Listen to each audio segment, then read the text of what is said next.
Bharatiya Janata party प्रदेश कार्यालयामध्ये आयोजित पत्रकार परिषदेमध्ये आपल्या सगळ्यांचं मनापासून स्वागत। आपल्याला आठवत असेल काही दिवसापूर्वी राष्ट्रवादीचे आमदार शरद पवार गटाचे रोहित पवार यांनी एक पत्रकार परिषद घेतली होती आणि त्या पत्रकार परिषदेच्या माध्यमातून अमेरिकेचे राष्ट्राध्यक्ष डोनाल्ड ट्रम्प यांचं आधार कार्ड बनवण्याचं प्रात्यक्षिक दाखवलं होतं। या प्रकरणामध्ये भारतीय जनता पार्टीचे पदाधिकारी धनंजय वागस्कर यांनी तक्रार पोलिसांमध्ये दिली आणि त्यानंतर आज या प्रकरणामध्ये गुन्हा दाखल करण्यात आलेला आहे। आमचे मित्र प्रकाशजी गाडे यांनी देखील या प्रकरणाचा पूर्ण फॉलोअप घेतला होता आणि त्यानंतर रोहित पवार यांनी ज्या पद्धतीनं बनावट FIR बनावट आधार कार्ड तयार करण्याचा प्रयत्न केला होता त्या प्रकरणामध्ये पोलीस आता तपास करतायत आणि या प्रकरणामध्ये गुन्हा दाखल करण्यात आलेले आहेत। खरं तर जाहीररित्या बनावट कागदपत्रांच्या आधारे आधार कार्ड बनवणं हे सगळ्यात मोठा गुन्हा असतो, देशविरोधी कारवाई असते आणि अशा पद्धतीची देशविरोधी कारवाई केल्याबद्दल या प्रकरणामध्ये गुन्हा दाखल झालेला आहे आणि बेकायदेशीर कृत्याला प्रसिद्धी देण्याचं काम रोहित पवार यांच्या माध्यमातून झालेलं आहे। त्यामुळे या प्रकरणामध्ये आता FIR दाखल केलेला आहे। एखाद्या दुसऱ्या देशाच्या राष्ट्रपतीचं बनावट आधार कार्ड आपल्या देशामध्ये तयार करणं हा सगळ्यात मोठा गुन्हा आहे। हा खरं तर देशाच्या सुरक्षा व्यवस्था आणि देशाच्या संरक्षण व्यवस्था आणि देशाच्या सायबर सुरक्षे प्रकरणामध्ये सगळ्यात मोठा फ्रॉड करण्याचं काम होतं आणि या प्रकरणामध्ये आता बनावट आधार कार्ड तयार करणाऱ्यांवर चौकशी सुरू झाली आणि त्याचा FIR देखील दाखल करण्यात आलेला आहे। बेकायदेशीर कृती जाहीररित्या प्रसिद्ध केली त्यामुळे दोन गटामध्ये मतभेद निर्माण होतील आणि सार्वजनिक शांतता भंग होईल अशा पद्धतीचं कृत्य आणि त्याबद्दलची कारवाई रोहित पवार यांच्या मार्फत करण्यात आली होती। त्यामुळे भारतीय जनता पार्टीचे आमचे पदाधिकारी धनंजय वागस्कर यांनी या प्रकरणामध्ये पोलिसांमध्ये तक्रार दिली होती आणि आज रोहित पवार यांच्या आणि या सगळ्या प्रकरणासंदर्भामध्ये तक्रार दाखल करण्यात आली आहे, गुन्ह्याची नोंद करण्यात आलेली आहे। नवीन भारतीय कलम 97/25 336(2) 336(3) 336(4) 337 553(1)B 553(1)C 553(2) या BNS अंतर्गत ही तक्रार आणि गुन्हा दाखल करण्यात आलेला आहे। जी वेबसाईट त्यांनी दाखवली होती www.recservi.shop.admin या सगळ्या प्रकरणामध्ये FIR दाखल करण्यात आलेला आहे। मी या संदर्भातली गुन्ह्याची पूर्ण माहिती FIR तुमच्या व्हॉट्सअपवर पाठवतो। ज्या पद्धतीनं रोहित पवार यांनी अमेरिकेचे राष्ट्राध्यक्ष डोनाल्ड ट्रम्प यांचं आधार कार्ड काढण्याचा प्रयत्न केला होता आणि एक बोगसगिरी माध्यमातून पत्रकार परिषद घेतली होती, ही बोगसगिरी होती हेही या निमित्ताने समोर येईल आणि पोलीस तपास करून यामागे नेमकं कोण आहे, रोहित पवार यांचा बोलविता ध्वनी कोण आहे, या सगळ्यांची सखोल चौकशी होणार आहे। रोहित पवार तुम्हाला या प्रकरणामध्ये आता पळ काढता येणार नाही। तुमच्या आणि ज्या पद्धतीनं पत्रकार परिषद घेऊन डोनाल्ड ट्रम्प यांचं बनावट बोगस आधार कार्ड दाखवण्याचा प्रयत्न केला होता, आपल्या सगळ्या संरचनेमध्ये कुठेही तुम्हाला बोगस आधार कार्ड काढता येत नाही। फक्त फोटोशॉप करून अशा पद्धतीचं आधार कार्ड काढलं होतं का, या सगळ्या प्रकरणाची चौकशी आता रोहित पवार आणि त्या सर्व संबंधित प्रकरणाची चौकशी होणार आहे। संजय राऊत यांच्याकडनं एकूण चालू करण्यात आलेले आहे। नाशिकमध्ये शेतकरी उपोषणाला बसले आहेत, अशात सिंहस्थ कुंभमेळ्याची काय गरज आहे, तो येतो जातो अशा प्रकारचं विधान हे संजय राऊत यांच्याकडनं करण्यात आलं आहे। सोबतच सिंहस्थ कुंभमेळ्यामध्ये गुजरात्यांनाच कंत्राटं दिली जात आहेत असं देखील आपल्या सगळ्यांना कल्पना असेल की महाभारतामध्ये शकुनी मामा होता, महाभारतामध्ये शकुनी मामा होता, तरी आजच्या काळामध्ये अपशकुनी मामा म्हणून संजय राऊत काम करण्याचा प्रयत्न करतात। यांना सिंहस्थ कुंभमेळ्याला विरोध असणं साहजिक आहे। याच्या जागी जर का इस्तेमा असता तर संजय राऊत यांनी त्याचं स्वागत केलं असतं। तुम्ही कुंभमेळ्याला विरोध करता आणि इस्तेमाचं स्वागत करता, ही तुमची परंपरा आहे, एका बाजूला वंदनीय बाळासाहेब ठाकरे हिंदूंचे सण मोठ्या आनंदानं अभिमानानं साजरे करत होते. आम्ही गर्व से कहो हम हिंदू आहे असं म्हणत होते.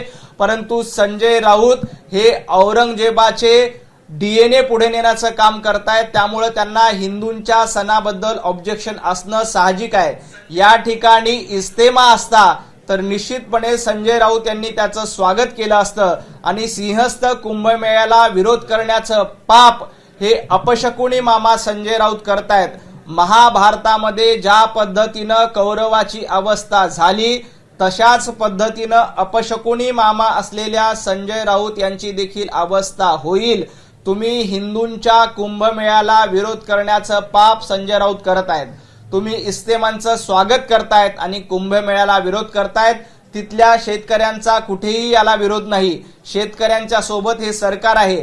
तुम्ही फक्त राजकीय भांडवल करण्यासाठी आणि हिंदूंच्या सणाला विरोध करण्यासाठी कुंभमेळ्याला विरोध करण्याचं पाप करतायत. राहुल गांधींच्या सांगण्यावरनं काँग्रेसच्या सांगण्यावरनं तुम्ही हिंदूंच्या कुंभमेळ्याला विरोध करतायत. एका बाजूला इस्तेमाचं स्वागत करायचंय आणि हिंदूंच्या कुंभमेळ्याला विरोध करायचा हा संजय राऊत यांचा दुटप्पीपणा आहे. विरोधकांना भाजप हे संपवू पाहत आहेत अशा प्रकारचं विधान हे संजय राऊत यांच्याकडनं. खरं तर भारतीय जनता पार्टीने विरोधकांना संपवायचं कारणच नाही. विरोधकांना संपवण्याचं काम महाराष्ट्रातील जनतेनं केलेलं आहे. उद्धवजी ठाकरे आणि संजय राऊत तुमच्या पक्षाला फक्त 10 जागा दिल्या तेव्हाच तुम्हाला संपवण्याचं काम महाराष्ट्रातल्या सुज्ञ जनतेनं केलेलं आहे. तुम्हाला दुर्बीण घेऊन देखील शोधावं लागतं. हे काम महाराष्ट्रातल्या जनतेनं केलेलं आहे आणि जनता जनार्दनानं तुम्हाला घरी बसवलेलं आहे.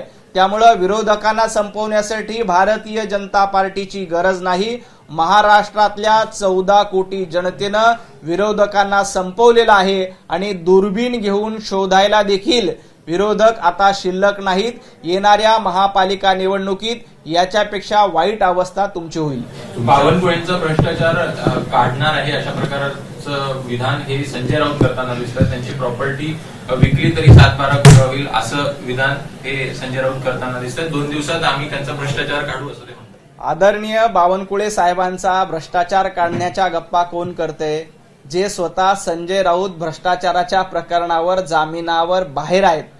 तुम्हाला 100 दिवस तुरुंगवास भ्रष्टाचाराच्या प्रकरणामध्ये भोगावा लागला. पत्राचाळीमध्ये 650 लोकांची मराठी माणसांची घरं लाटण्याचं ज्यांनी काम केलं ते आदरणीय बावनकुळे साहेबांबद्दल बोलतायत.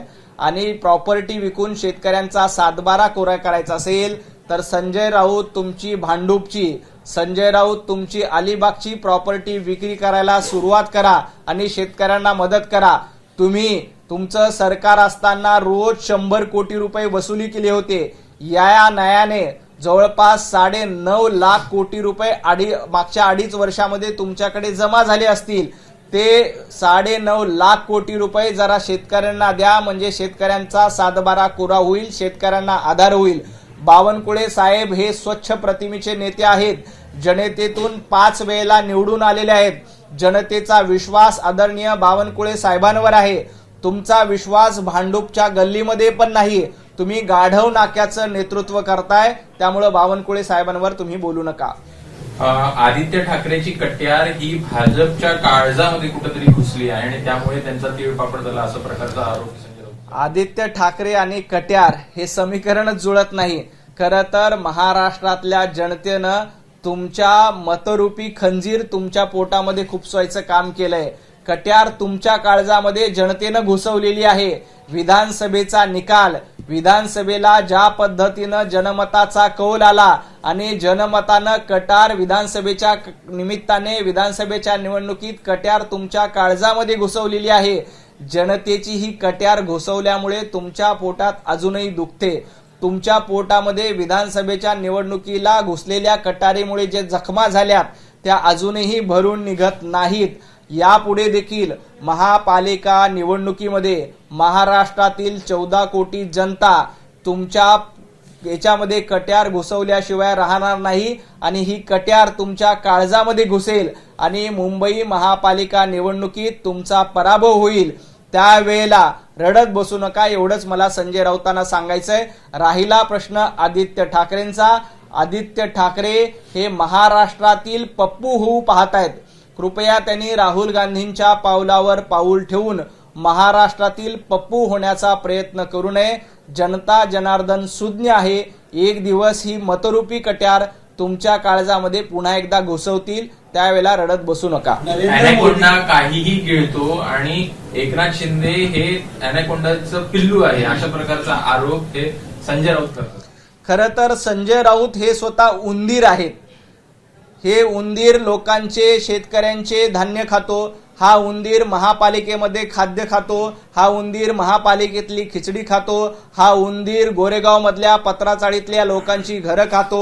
हा उंदीर अलिबागमध्ये सर्वसामान्य शेतकऱ्यांचे सातबारे खातो. हा उंदीर सर्वसामान्य मराठी माणसांची घरं लाटण्याचं काम करतो. संजय राऊत नावाचा उंदीर महापालिकेतील खिचडी घोटाळा करतो. संजय राऊत नावाचा उंदीर महाराष्ट्रामध्ये कफन घोटाळा करतो. संजय राऊत नावाचा उंदीर सर्वसामान्य मराठी माणसाला त्रास देतो. त्यामुळे अशा पद्धतीनं उंदीर होऊन मुंबई पोखरण्याचं काम संजय राऊत आणि उभाटा गटानं केलेलं आहे. ज्या पद्धतीनं उंदीर हे आपली घरं पोखरत असतो, शेतकऱ्यांचं अन्नधान्य पोखरण्याचं काम, शेतकऱ्यांचं धान्य खाण्याचं काम उंदीर करत असतो, अगदी तशाच पद्धतीनं मुंबई महापालिका पोखरण्याचं काम, भांडूप पोखरण्याचं काम, पत्राचाळीच्या माध्यमातून मराठी माणसं पोखरण्याचं काम संजय राऊत नावाच्या उंदरानं केलेलं आहे आणि हे महाराष्ट्रानं बघितलेलं आहे. त्यामुळे दुसऱ्यांना अनाकोंडा वगैरे संजय राऊतांनी बोलू नये. भाजपचा कार्यक्रम झाला होता आणि त्या भाजपच्या कार्यक्रमाला गडकरी का गेले नाहीत, अशा प्रकारचा प्रतिप्रश्न देखील संजय राऊत यांनी नितीन गडकरींची चिंता करू नये. वंदनीय बाळासाहेब ठाकरे यांचे विचार पूर्णपणे सोडून दिले. हिंदुत्ववाद पूर्णपणे सोडून दिला. नितीनजी गडकरी आमचे नेते आहेत, ते आमच्या सोबत आहेत. विधानसभेच्या निवडणुकीत त्यांनी भारतीय जनता पार्टीचा प्रचार केला. येणाऱ्या महापालिका निवडणुकीत देखील नितीनजी भारतीय जनता पार्टीचा प्रचार करणार आहेत. भाजपच्या कार्यक्रमाच्या उद्घाटनाला आले नाहीत म्हणून लगेच नितीनजी आमच्यापासून दूर गेलेत असं समजू नका. नितीनजी आमच्या सोबत आहेत आणि नितीनजींनी ज्या पद्धतीनं महाराष्ट्राचा विकास केला, नितीनजींनी ज्या पद्धतीनं देशभरामध्ये रस्त्याचे जाळे उभं करण्याचं काम केलं, हे पंतप्रधान नरेंद्र मोदींच्या नेतृत्वामध्ये नितीनजी काम करतायत. देवाभाऊंच्या खांद्याला खांदा लावून पूर्ण महाराष्ट्रामध्ये रस्त्याचं जाळं उभं करण्याचं काम नितीनजी गडकरी करतायत. नितीनजी आमचे नेते आहेत, याचा आम्हाला अभिमान आहे. राहुल गांधी आणि सोनिया गांधी तुमचे नेते आहेत, याबद्दल तुम्हाला अभिमान आहे का, याचं उत्तर संजय राऊतांनी द्यावं. तुम्ही उद्या जर का शिवसेना भवन, उभाटा गटाचं भवन उभारायचं असेल तर त्याला तुम्ही वंदनीय बाळासाहेब ठाकरे यांचा फोटो ठेवणार नाहीत, तर सोनिया गांधी आणि राहुल गांधींचं पाद्यपूजा तुम्ही कराल, हे संजय राऊत यांनी ध्यानात ठेवावं. नवनाथजी, तुमच्यामध्ये आणि रवींद्र धंगेकरांमध्ये कार्टून वार पाहायला मिळाला. नोबिता आणि डोरेमॉन हे पात्र प्रसिद्ध झाले. काल मुख्यमंत्र्यांची आणि उपमुख्यमंत्र्यांची भेट घ्यायला रवींद्र धंगेकर आले होते. रवींद्र धंगेकर म्हणतायत माझी कवच कुंडले स्ट्रॉंग आहे. खरं तर रवींद्र धंगेकरांना मी काल ट्विटरच्या माध्यमातूनच उत्तर दिलेलं आहे. नवनाथ बन कोण आहे असा प्रश्न रवींद्र धंगेकरांना पडला असेल तर त्यांनी एकनाथजी शिंदे यांना जाऊन विचारावं की नवनाथ बन कोण आहे. त्यांनी शिवसेनेच्या ज्येष्ठ नेत्यांना जाऊन विचारावं की नवनाथ बन कोण आहे. हा कार्टून वॉर करण्याचा प्रयत्न केला. त्यांनी मला काय नाव दिलं, डोरेमॉन नाव दिलं. खरे तर डोरेमॉन हा बुद्धिमान असतो. डोरेमॉन हा लोकांना मदत करत असतो. डोरेमॉन हे सगळ्यांना सहकार्य करण्याचं काम करतो. त्यामुळे मी डोरेमॉन मला म्हणत असाल तर मला त्याचा आनंद आहे, अभिमान आहे. तुम्ही मात्र बावळट नोबिता आहात, हे मी काल धंगेकरांना सांगितलं होतं. नोबिता नावाचं कॅरेक्टर त्या सिरीजमध्ये आहे. ते अतिशय बावळटपणा करण्याचं काम करत असतं आणि अशा पद्धतीचा बावळटपणा काल रवींद्र धंगेकरांनी केलेला आहे. मी कोण आहे हे जर का रवींद्र धंगेकरांना माहिती असेल तर त्यांनी एकनाथजी शिंदे यांना विचारावं. एकनाथजी शिंदे त्याचं निश्चितपणे उत्तर देतील. कवच कुंडले म्हणजे त्यांची स्ट्रॉंग कोण करतंय असं वाटतंय या प्रकरणात? एकंदरीत कवच कुंडले वगैरे काही नाही. हे प्रकरण आता शांत झालेलं आहे. रवींद्र धंगेकरांनी काल सांगितलं की मी अमित भाई शहा यांच्यावर टीका केलेली नाही. जर का रवींद्र धंगेकर अमित भाई शहा यांच्यावर टीका करत नसतील तर आम्हीही त्यांच्यावर टीका करणार नाही, ही देखील मी या निमित्ताने सांगतो. त्यामुळे कुणाचीही कवच कुंडले नाहीत. एकनाथजी शिंदे असतील ते आमच्या सोबत आहेत आणि काल रवींद्र धंगेकर यांना एकनाथजी शिंदे यांनी व्यवस्थित सगळे काही सांगायचं ते सांगितलेलं आहे. त्यामुळे यापुढे या प्रकरणावर पडदा पडलाय. आपले बच्चू कडू जे शेतकऱ्यांसाठी आंदोलन करतायत, मात्र त्याच्या संदर्भामध्ये संजय दत्त असं म्हटलंय की नक्षल अर्बन वाद म्हणजे त्यांना ठरवण्याचा प्रयत्न केला जाईल. संजय राऊत यांनी शेतकऱ्यांबद्दल बोलू नये. संजय राऊत यांना शेतकऱ्यांबद्दल आणि 7/12 कोरा करण्याबद्दल बोलण्याचा अधिकार नाही. उद्धवजी ठाकरे मुख्यमंत्री होते तेव्हा शेतकऱ्यांना दमडी देखील दिली नाही. बांधावर जाऊन सांगितलं होतं की आम्ही 25,000 रुपये हेक्टरी देऊ. ती मदत संजय राऊत तुमचं सरकार असताना, उद्धवजी मुख्यमंत्री असताना झालेली नव्हती. काल देवेंद्रजी फडणवीस यांनी जवळपास 11,000 कोटी रुपये हे शेतकऱ्यांच्या खात्यामध्ये जातील यासाठी कॅबिनेटची बैठक घेतली आणि त्या बैठकीमध्ये सांगितलं की आधी 32,000 कोटी रुपयाचं पॅकेज आम्ही शेतकऱ्यांना दिलं. त्यापैकी 11,000 कोटी रुपयाचा दुसरा हप्ता देखील काल वितरित झाला आणि शेतकऱ्यांच्या खात्यामध्ये अशा पद्धतीची मदत पोहोचवण्याचं काम सुरू आहे. जवळपास राज्यातील नुकसानग्रस्त शेतकऱ्यांना 40 लाख शेतकऱ्यांना थेट बँक खात्यामध्ये आजपर्यंत पैसे पोहोचलेले आहेत आणि 11,000 कोटी रुपये आणखी मंजूर करण्याचं काम देवाभाऊंच्या सरकारनं केलंय. बच्चू कडू यांना देखील मला सांगायचे की आजपर्यंतच्या इतिहासामध्ये शेतकऱ्यांना एवढी मदत एकाही सरकारनं केली नव्हती. काँग्रेसच्या सरकारनं तर शेतकऱ्यांना देशोधडीला लावलं होतं. तुम्हाला आठवत असेल विदर्भामध्ये सर्वाधिक आत्महत्या काँग्रेसचं सरकार असताना होत होतं. आज त्या विदर्भातला शेतकरी कापूस उत्पादन करतो, सोयाबीन उत्पादन करतो आणि त्याला आधार देण्याचं काम, त्याला मदत देण्याचं काम आणि थेट बँक खात्यामध्ये मदत देण्याचं काम देवाभाऊंच्या माध्यमातून होतंय. जवळपास 32,000 कोटी रुपयाचं पॅकेज हे शेतकऱ्यांसाठी घोषित झाले. 40 लाख शेतकऱ्यांना आतापर्यंत फायदा झालाय. जवळपास उरलेल्या सर्व शेतकऱ्यांना येत्या 8 ते 10 दिवसामध्ये त्यांच्या खात्यामध्ये मदत देईल. माझं बच्चू कडू यांना या निमित्ताने एक आव्हान आहे की आपण शेतकऱ्यांच्या नावावर अशा पद्धतीनं आंदोलन करण्याच्या ऐवजी काँग्रेसला प्रश्न विचारले पाहिजे. भारतीय जनता पार्टी कायम शेतकऱ्यांच्या सोबत आहे. भारतीय जनता पार्टी कायम शेतकऱ्यांना सोबत घेऊन राज्य कारभार करण्याचं काम करते. शेतकऱ्यांसाठी भावांतर योजना असेल, शेतकऱ्यांना वीज बिल मोफत देण्याचं काम असेल, अशा पद्धतीच्या शेतकरी हिताच्या अनेक योजना भारतीय जनता पार्टीने केल्या. माझं बच्चू भाऊंना आव्हान आहे, त्यांनी देवाभाऊंवर विश्वास ठेवावा. शेतकऱ्यांना कर्जमाफी देखील दिली जाईल. आता सगळ्यात प्राथमिक गरज काय आहे तर शेतकरी संकटात होता. मोठ्या प्रमाणात ओला दुष्काळ आला. या ओल्या दुष्काळातून शेतकऱ्यांना बाहेर काढणं ही सरकारची प्राथमिकता आहे. आपण शेतकऱ्यांचा 7/12 देखील कोरा करणार आहोत, हे बच्चू कडू यांना या निमित्ताने मला सांगायचं.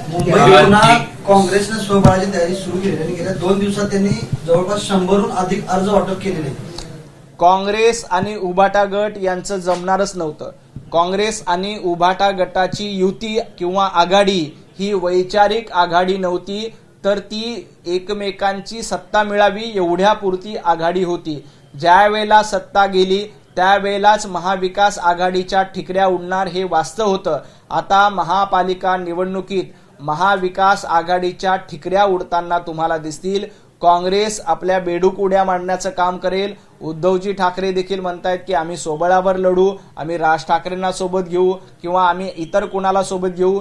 यांनी कुणालाही सोबत घेतलं किंवा कुणालाही सोडलं तर मुंबईकरातली जनता ही भारतीय जनता पार्टीच्या सोबत आहे आणि मुंबई महापालिकेवर महायुतीचा भगवा फडकणार हे निश्चित आहे. सिल्लोड नगर परिषदेमध्ये जाहीर केलेल्या प्रारूप मतदार यादी आहे, तिथे पंचायत समितीच्या 4 क्वार्टर्सच्या पत्त्यांवर 510 मतदार दाखवण्यात आलेले आहे आणि यामध्ये भाजपकडनं शिवसेना आमदार अब्दुल सत्तार यांच्यावर आरोप होतोय की त्यांनी ही मतदार जे आहेत ते या प्रारूप मतदार यादीमध्ये घुसवलेले आहेत. महाराष्ट्रातील अनेक मतदारसंघामध्ये अशा पद्धतीचे मतदार यादीबद्दल प्रश्न आहेत. आमच्याकडेही अनेक माहिती आहे याबद्दल. आम्ही योग्य वेळी कशा पद्धतीनं मतदार यादीमध्ये घोळ आहेत, कशा पद्धतीनं काही नावं चुकीची घुसवलेली आहेत याबद्दलची पोलखोल करणार आहोत. याबद्दल आम्ही योग्य वेळी पत्रकार परिषद घेऊन संपूर्ण माहिती देऊ. मराठवाड्यातील शेतकऱ्यांना जी दिवाळीपूर्वी आपण मदत देऊ असं आश्वासन केलं होतं, पण काल याची पडसाद आहे. मंत्रिमंडळाच्या बैठकीतून म्हटले जी मदत आहे ती देण्यास उशीर होतोय, यावरून मुख्यमंत्री आणि अधिकाऱ्यांना झापले. मंत्र्यामध्ये नाराजी आहे. खरंच सरकारकडून दिरंगाई झाले का शेतकऱ्यांना मदत मिळेल? दिरंगाई होत नाही. टप्प्याटप्प्याने मदत करण्याचं काम सरकारच्या वतीने केलंय. आतापर्यंत जवळपास 40 लाख शेतकऱ्यांना त्यांच्या खात्यावर पैसे जमा झालेले आहेत. इथून पुढच्या 8 दिवसामध्ये उर्वरित शेतकऱ्यांच्या खात्यामध्ये निश्चितपणे मदत होईल. कारण हे काँग्रेसचं सरकार नाहीये, हे शेतकऱ्यांवर गोळ्या घालणाऱ्या राष्ट्रवादी शरद पवार गटाचं सरकार नाहीये, हे भारतीय जनता पार्टीचं आणि देवाभाऊंचं सरकार आहे, जे शेतकऱ्यांच्या सोबत उभं राहतं आणि शेतकऱ्यांना आधार देतं. राज ठाकरेंना गेल्यावरून सुद्धा शरद पवारांच्या राष्ट्रवादीमध्ये 2 मतप्रवाह आता झालेले आहेत. एक मतप्रवाह पूर्ण विरोधात आहे. ते म्हणतात की उत्तर भारतीय आणि मुस्लिम मतावर प्रभाव पडेल, त्यामुळे राज ठाकरेंच्याबरोबर युती नको. राज ठाकरे यांना घेण्याबद्दल उभाटा गटामध्ये सुद्धा संशय आहे. उभाटा गटाला असं वाटतंय की राज ठाकरे यांना सोबत घेतलं तर आपली मुस्लिम मतं दूर जातील. ज्या पद्धतीनं दाड्या कुरवाळण्याचं काम, हिरवे झेंडे फडकवण्याचं काम, पाकिस्तानचे झेंडे फडकवण्याचं काम उद्धव ठाकरे गटाकडनं सुरू आहे, त्यामुळे त्यांना राज ठाकरे चालतील का? ज्या पद्धतीनं राज ठाकरे प्रखर हिंदुत्ववादाची भूमिका घेतात, भोंगे हटवले पाहिजे याबद्दल भूमिका घेतात, त्या पद्धतीनं राज ठाकरे हे उद्धवजी ठाकरे यांना चालतील का? हा देखील माझा सवाल आहे. एबीपी माझा, उघडा डोळे बघा नीट.